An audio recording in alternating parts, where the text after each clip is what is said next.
Those are some of the dynamics. Okay, so Senator Kero, do we have a solution here? Is there a possibility? Because he makes a case against subsidies, but also a case about stabilization, which is no longer there. I've not seen it in the current April release.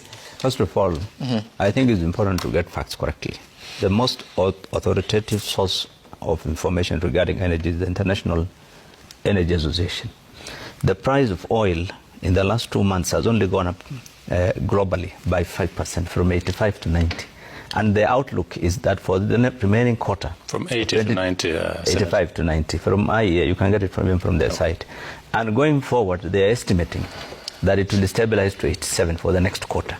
So where this story about 10 shilling coming to 260, CSs are getting from, I don't know where they're getting that story from. Number two, the CS Energy also lied to Parliament. The total amount of production cuts by OPEC countries and others amounts to, according to IEA, was only 2 million for the whole of 2023. And they said that has been offset by increase in supply from other countries that have not, that did not subscribe to that, like Iran and others, by 1.9 million. So actually the net is just a cut of about 100. That's not significant. So to tell Kenyans that, stories, and I think this is the problem with this government. Please don't give information. They should stop lying to Kenyans. That is the biggest problem. Number two, I agree with him that we need to find solutions to this matter. The challenge we have on petroleum, which at that time the government was being told they were wrong, is on what constitutes the pricing. There's a pricing formula set up by the government. And when you look at that pricing formula, after that increase of 8% of the VAT, nearly 55% of the total cost of this fuel is government taxes and levies.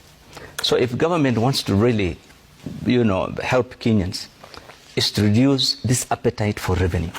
For heaven's sake, the challenge you have in this country is from the day you are sworn in, the focus has been we want revenue, revenue, revenue, revenue.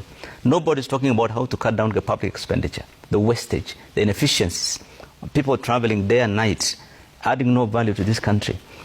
So if you reduce this appetite for revenue, really, and we focus on how to rationalize on expenditure, then you can say, out of this 55%, let's remove some of these taxes, let's reduce some of these levies on petroleum. You can reduce the cost of the fuel. You can. And because let me tell you, energy drives the entire economy of any country. Any country, if you want to develop the cost of energy, that is why you find countries like China, US, and all over the world, these big economies focusing on energy across the world. Their main focus in their relationship with other countries is about energy. So we have a challenge in this country where the cost of power is one of the highest in the country. Now you're adding fuel, which is going to make the matters even worse.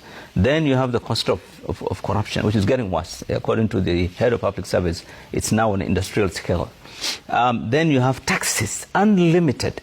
You've just finished signing the finance bill with over dozens of new taxes. Now you're proposing dozens, including what the minister is just saying, the MP said now about carbon tax. For heaven's sake, you live in third world. Don't think after holding that climate conference you're living in Europe or America. Come down to reality. Forget about talking of electric cars. Your people are still unable to make a motorcycle or even a bicycle or even a wheelbarrow. So if you start thinking about 2030, they are forming a task force. By 2030, there'll be the government doesn't want to allow vehicles on petrol and diesel. We want vehicles to be on. Really, you guys are living in euphoria. Let's come down to earth. If you want to reduce the cost of energy, you can. Stop these IPPs. You have the cheapest energy in the world, geothermal. If there's political will, and you can get the cost of energy the cheapest and the greenest, we don't want to do it. We want to sign on to new IPPs. Where do you want to go? Where do you want to take this country? The power collapses and the CS goes to Parliament in broad daylight and tells them that's normal. Power outage is nothing unusual. It's not the way to deal with a country, its economy. So in my view, there is need to review really some of the expenses. That unless government focuses on their own priorities in this country and focus on the needs of the people, their people, forget about other people. Don't do things because Americans want it. Don't do things because you want to invite somebody from investor from outside. Do what you need to do to help the people of this country, to make their lives easy, to make their life cheaper. I think that is where the focus should be. He spoke about subsidies and why they are bad. So what can the government do? You see, I was in petroleum industry. I was an oil marketer for more than 10 years until recently. I'll tell you this. What it says is true regarding when you introduce that subsidy at that level, the people who benefit are the oil marketers. It is at that level that the government can introduce, because those are the importers. Mm-hmm. Now, if you are at the outlet level, if I am a marketer, say I'm Rubis, I have imported, the government has given a subsidy, I have not been paid 20 shillings for every litre, the government is going to pay me later. I have to worry about whether I should be able to sell that fuel to him as an outlet in Kiambu. You know, and I have not. So I would rather sell that fuel at my station. This was the challenge they were having, which is a fact. But I think the question of the challenges he mentioned is about how to operationalize that subsidy. That's where the challenge is. And for a long time we have been talking about, for example, if they put a capping on the wholesale, that would help them. For them, the concern is if there is a subsidy and there's no fixed wholesale price, then they lose big time. You know, and I think if that is something which under law, under the 2010 Act on the price control for fuel, the government is supposed to have the pricing cap for wholesale also. But that formula is there, but they're not applying it, they're not introducing it. So they only set the retail prices. And for them, they have to buy from the marketers. And the marketers would sell at whatever price they want. So they're not directly going to benefit.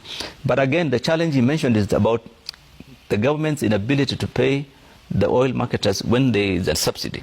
For example, the one of last year, areas build up to 60 until they ended up this bond and they're losing money.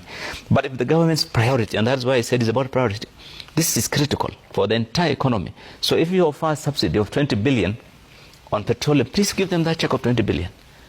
You can get 20 billion out of 3 trillion that you're collecting every day. You can't. That's not the challenge. Is not about lack of money. It's lack of priorities. So I think, in my view, that is where the challenge is. And if the focus is on the government appreciates this thing is critical, they can actually pay that money and we'll have a cost achievement, or remove some of those levies and taxes. And that is something that as opposition last year, they had actually come up with a proposal to remove some of those things, but eventually it did not see the light of the day. Interesting.